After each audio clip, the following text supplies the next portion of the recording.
السلام.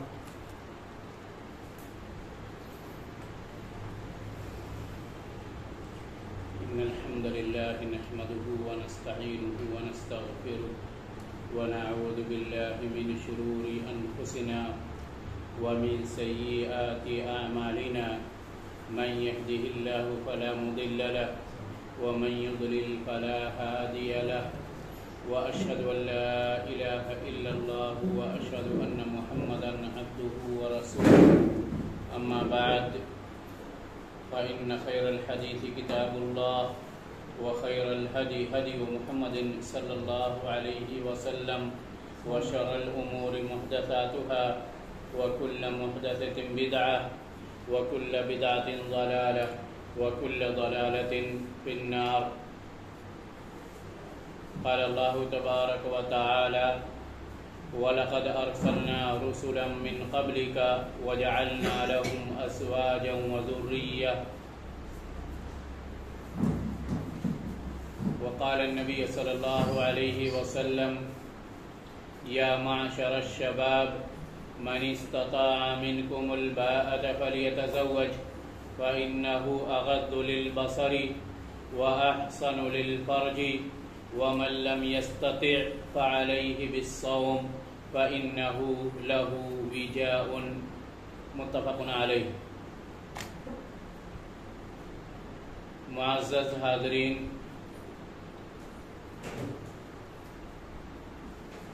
نکاح انبیاء کرام کی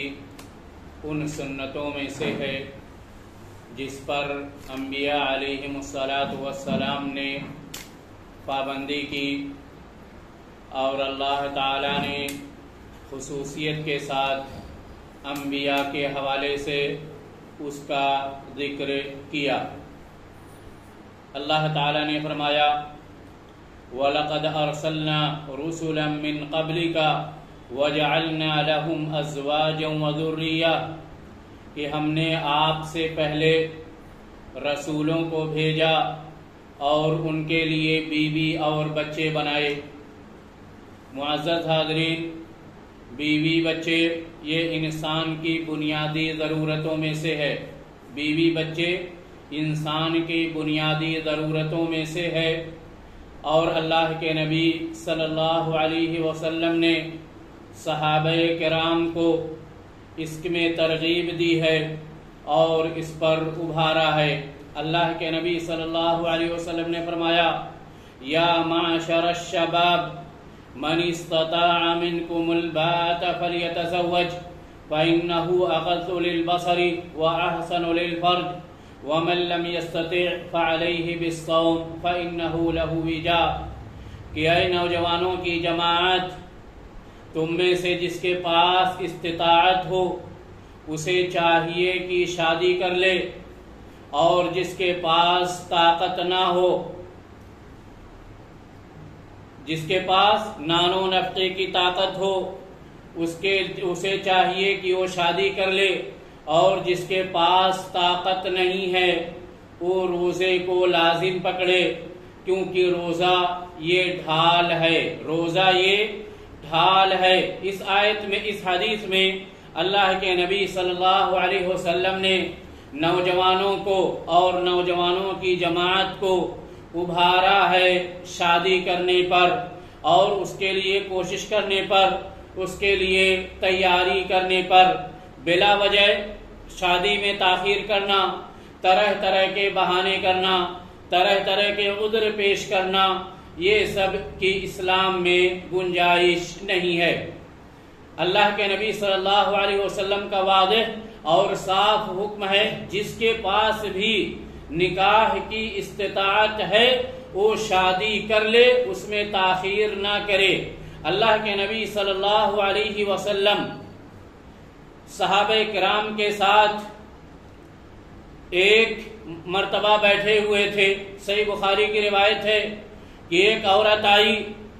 اور اس نے کہا کہ اللہ کے رسول صلی اللہ علیہ وسلم، میں اپنے آپ کو آپ کے حوالے کرتی ہوں، میں اپنی ذات کو آپ کے حوالے کرتی ہوں جسے شریعت میں نکاح ہبہ تھا. ہبا کہتے ہیں کہ کوئی بھی عورت نبی صلی اللہ علیہ وسلم کے عقد میں رہنا چاہتی ہے بلا مہر کے تو نبی صلی اللہ علیہ وسلم کے لیے جائز تھا، جسے ہم نکاح ہبا کہتے ہیں۔ وَإِن وَهَبَتْ نَفْسَهَا لِلنَّبِيِّ، اللہ تعالیٰ کے نے نبی صلی اللہ علیہ وسلم کے بارے میں فرمایا کہ اگر کوئی عورت اپنی ذات کو نبی کے لیے ہبا کر دے، نبی کے لیے وقف کر دے، تو نبی کے لیے جائز ہے کہ اسے قبول کرے، خالصۃ لک من دون المؤمنین، کہ یہ صرف نبی صلی اللہ علیہ وسلم کے لیے ہے، مسلمانوں کے لیے نہیں ہے، جسے نکاح ہبا کہتے ہیں۔ چنانچہ وہ عورت آئی اور نبی صلی اللہ علیہ وسلم کے سامنے کھڑی ہوئی اور کہا کہ میں نے اپنی ذات کو آپ کو ہبا کیا، آپ کے حوالے کیا۔ نبی صلی اللہ علیہ وسلم نے اس پر نظر دوڑائی، نیچے سے اوپر دیکھا اور کوئی فیصلہ نہیں کیا، کوئی فیصلہ نہیں کیا، نہ تو شادی کرنے کا اور نہ ہی شادی سے انکار کرنے کا۔ بیٹھے ہوئے تھے تو اچانک ایک صحابی کھڑے ہوئے اصحاب صفہ میں سے، اور انہوں نے درخواست کر دی کہ اللہ کے نبی صلی اللہ علیہ وسلم اگر آپ کو ضرورت نہیں ہے تو میری اس سے شادی کر دیجئے، اگر آپ کو ضرورت نہیں ہے تو میری اس سے شادی کر دیجئے۔ اللہ کے نبی صلی اللہ علیہ وسلم نے فرمایا کہ تمہارے پاس ہے کیا؟ اللہ کے نبی صلی اللہ علیہ وسلم نے اسے حکم دیا کہ وہ تلاش کرے کچھ مہر میں دینے کے لیے، التمس ولو خاتما من حدید، کہ تم تلاش کرو، کماؤ، حاصل کرو مہر میں اسے کچھ دینے کے لیے، اگرچہ لوہے کی وہ ایک انگوٹھی ہی کیوں نہ ہو۔ اور تلاش کیا، کوشش کیا، کچھ بھی کما نہیں سکا، کچھ بھی حاصل نہیں کر سکا، یعنی کچھ بھی نہیں تھا اس کے پاس۔ وہ اصحاب صفہ میں سے تھا، مسجد میں رہتا تھا، اور جو مسلمان صدقہ اور خیرات کر دیتے تھے اس میں سے وہ کھاتا تھا، اس نے کچھ نہیں پایا۔ اللہ کے نبی صلی اللہ علیہ وسلم نے فرمایا کیا تمہارے پاس قرآن ہے؟ کہا کہ ہاں ہے، میرے پاس فلاں فلاں صورتیں ہیں۔ اللہ کے نبی صلی اللہ علیہ وسلم نے کہا اذهب فعلمها من القرآن، کہ جاؤ اسے قرآن سکھا دو۔ اذهب فقد زوجتكها بما معك من القرآن فعلمها، کہ جاؤ اس قرآن کے بدلے میں تمہاری شادی میں نے کر دی ہے اس عورت سے، اور اسے قرآن سکھا دو جتنا تم نے سیکھا ہے، جتنا تم نے سیکھا ہے اسے قرآن سکھا دو۔ چنانچہ اللہ کے نبی صلی اللہ علیہ وسلم نے ان دونوں کی شادی کر دی۔ کہنے کا مطلب یہ ہے کہ آج کل نوجوان اور ہمارے والدین شادی کو لے کر کے جو طرح طرح کے سوالات کھڑے کرتے ہیں شادی نہ کرنے کے لیے یا شادی میں تاخیر کرنے کے لیے، کہ ابھی میرے پاس گھر نہیں ہے، ابھی میرے پاس انتظام نہیں ہے، ابھی میرے پاس ولیمہ کی استطاعت نہیں ہے، ابھی میرے پاس یہ نہیں ہے، وہ نہیں ہے، وہ نہیں ہے، اور اس میں وہ اپنے بچے کے اور بچے خود اپنی زندگی کے 10 سال نکال دیتے ہیں، 10 سال نکال دیتے ہیں، اور بلا شادی کے نوجوانی کی زندگی گزارتے ہیں۔ کیا اللہ کے نبی صلی اللہ علیہ وسلم کی کسی روایت میں اس طرح کے شرائط ملتے ہیں کہ اگر یہ ہو جائے گا تب شادی کرنا، اگر یہ مطلوبہ خواہشات پوری ہو جائے گی تب شادی کرنا؟ اللہ تعالیٰ فرماتا ہے وَأَنكِحُوا الْأَيَامَ مِنكُمْ وَالصَّالِحِينَ مِنْ عِبَادِكُمْ وَإِمَائِكُمْ إِن يَكُونُوا فُقَرَاءَ يُغْنِهِمُ اللَّهُ مِنْ فَضْلِهِ، کہ اے سرپرستوں کی جماعت، اے بچوں کے گارجین، وَأَنكِحُوا الْأَيَامَ مِنكُمْ، کہ تم میں سے جو غیر شادی شدہ ہیں، خواہ وہ مرد ہوں یا عورت، دونوں کے لیے ایامہ کا لفظ استعمال ہوتا ہے، یعنی بالغ شخص جو شادی کرنے کے لائق ہو، خواہ اس کی پہلے شادی ہو چکی ہو اور دونوں الگ ہو گئے ہوں، طلاق ہو گئی، وفات ہو گیا ہو،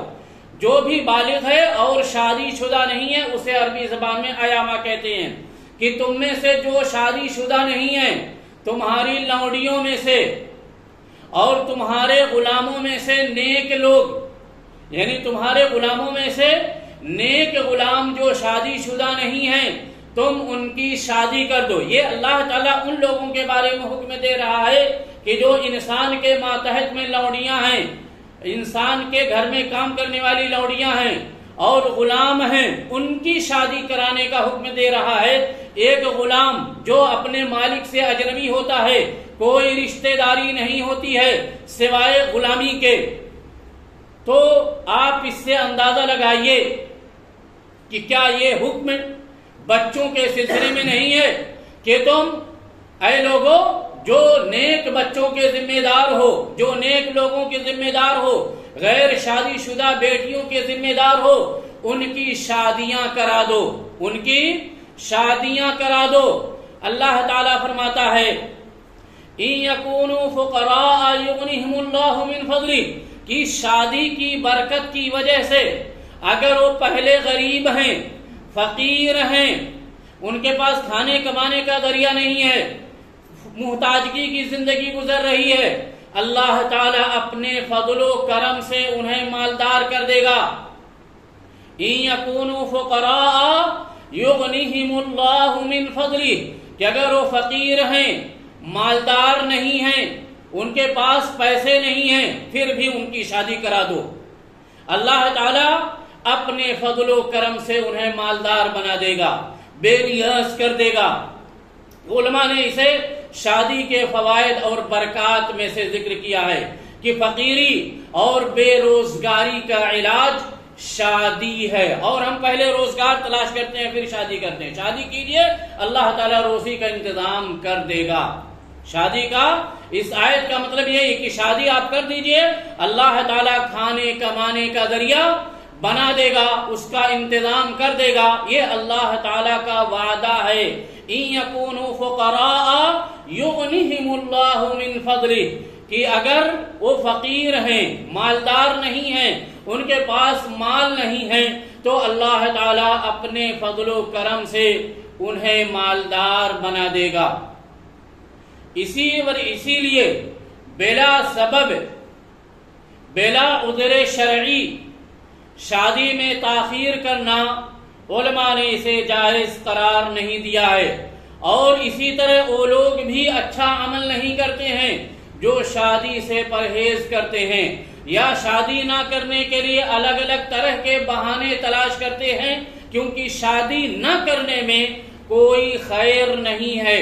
شادی نہ کرنے میں کوئی خیر نہیں ہے، بلکہ اللہ کے نبی صلی اللہ علیہ وسلم کے حکم کی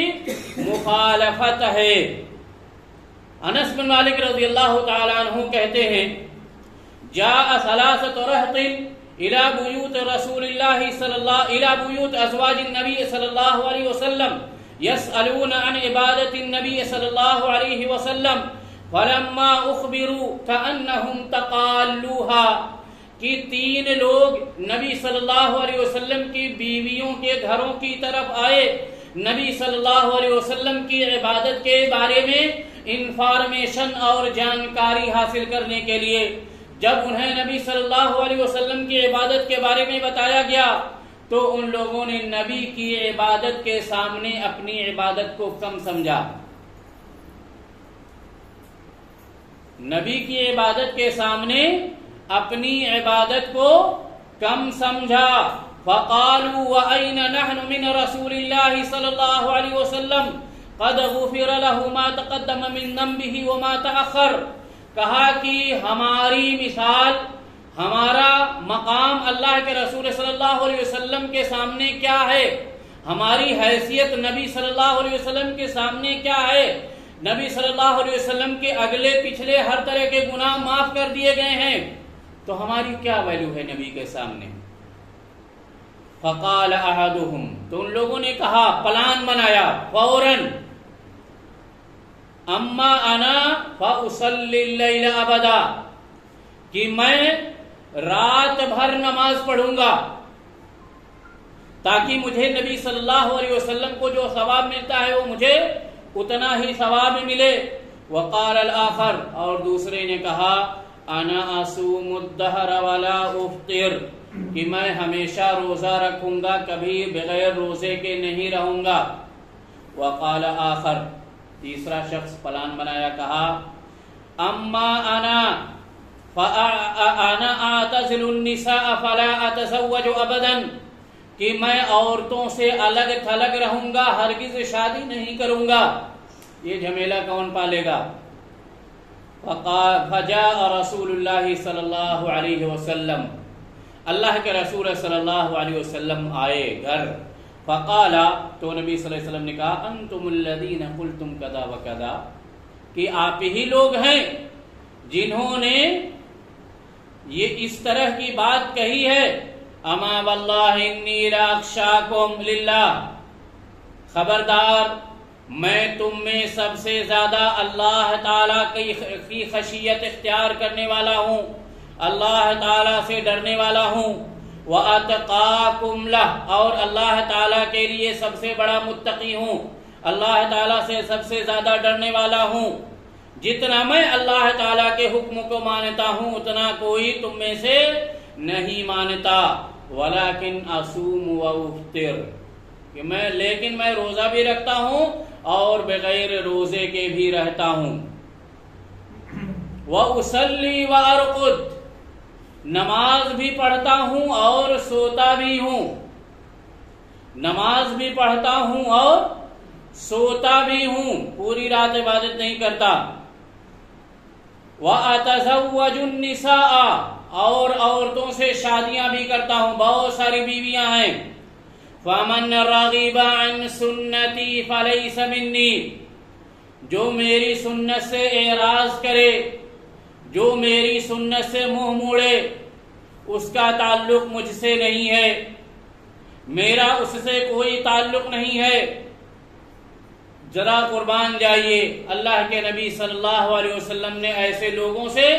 اپنا تعلق ہی توڑ لیا جو شادی کرنے سے گریز کرتے ہیں، شادی نہ کرنے کے لیے طرح طرح کے بہانے تلاش کرتے ہیں، تاخیر کرتے ہیں۔ یہ سب اللہ کے نبی صلی اللہ علیہ وسلم کی سنت کی مخالفت کرتے ہیں۔ اسی طرح اگر کوئی ایسا شخص ہے جسے اس بات کا ڈر ہو کہ وہ شادی نہ کرنے کی وجہ سے گناہ میں پڑ جائے گا، شادی نہ کرنے کی وجہ سے گناہ کا مرتکب ہو جائے گا، زنا کا مرتکب ہو جائے گا، عشق و معاشقے میں پڑ جائے گا اور عورتوں کے پیچھے بھاگنے لگے گا، جس کو اس طرح کا ڈر ہو، اس طرح کا اندیشہ ہو، والدین سن لیں، جن کو بھی اپنے بچوں کے بارے میں اس طرح کا ڈر ہو کہ وہ شادی کے لیے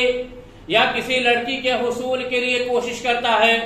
ان کے اوپر واجب ہے کہ وہ ایسی صورت میں اس کی شادی کرا دیں، ایسی صورت میں ان کے اوپر واجب ہے کہ وہ اپنے بچوں کی شادی کرا دیں، کیونکہ زنا حرام ہے۔ زنا اور زنا کے جتنے بھی اسباب ہیں اسلام میں ان کی گنجائش بالکل بھی نہیں ہے۔ اسی طرح زنا کی طرف لے جانے والے اسباب، سوشل میڈیا،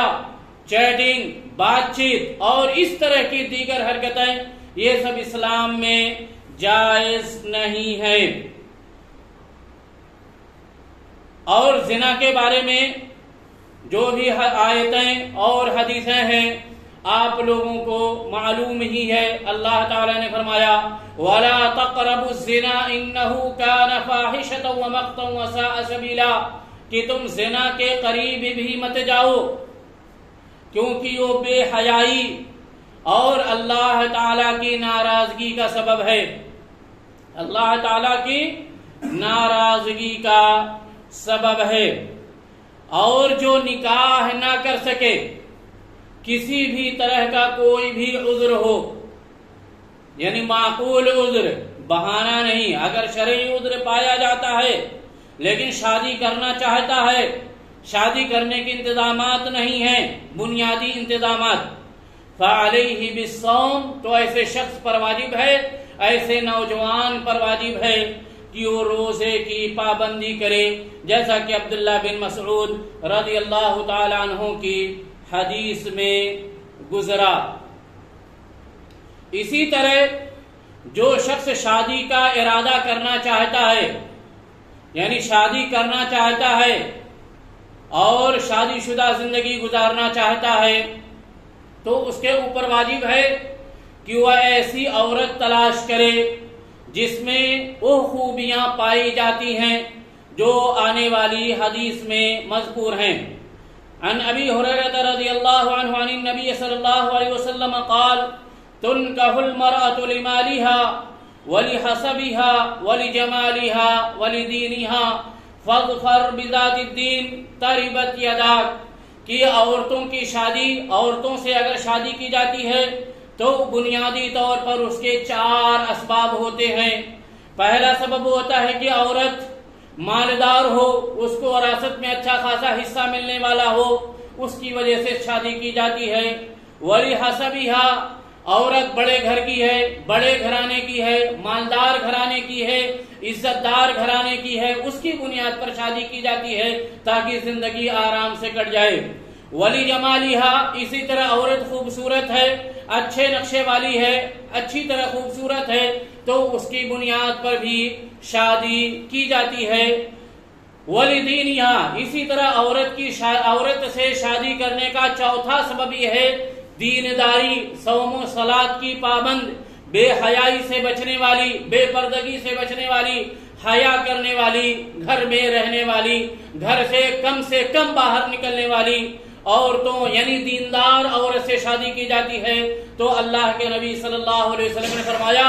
کہ معاشرے میں 4 اسباب ہیں کہ جن کی بنیاد پر کسی عورت کو اختیار کیا جاتا ہے شادی کرنے کے لیے۔ اللہ کے نبی صلی اللہ علیہ وسلم نے فرمایا کہ اگر اس طرح کا موقع ہو فَاظْفَرْ بِذَاتِ الدِّينِ تَرِبَتْ يَدَاكَ، اگر کسی کو اس طرح کے 4 آپشن ہیں تو اسے چاہیے کہ وہ دیندار بیوی کو چنے۔ کس کو؟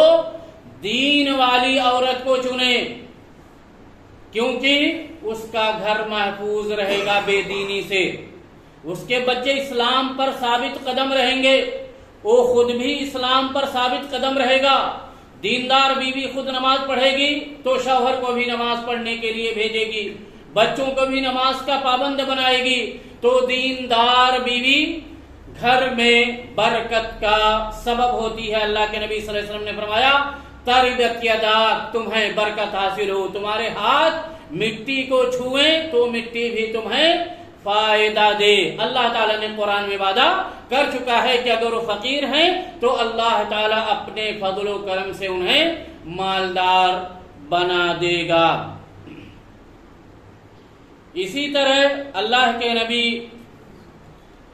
صلی اللہ علیہ وسلم نے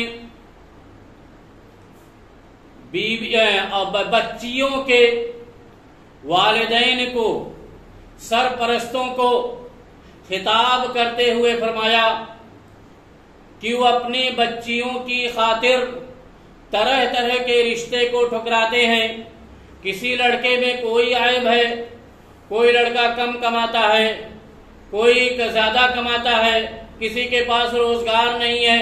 یعنی طرح طرح کے عیوب ہوتے ہیں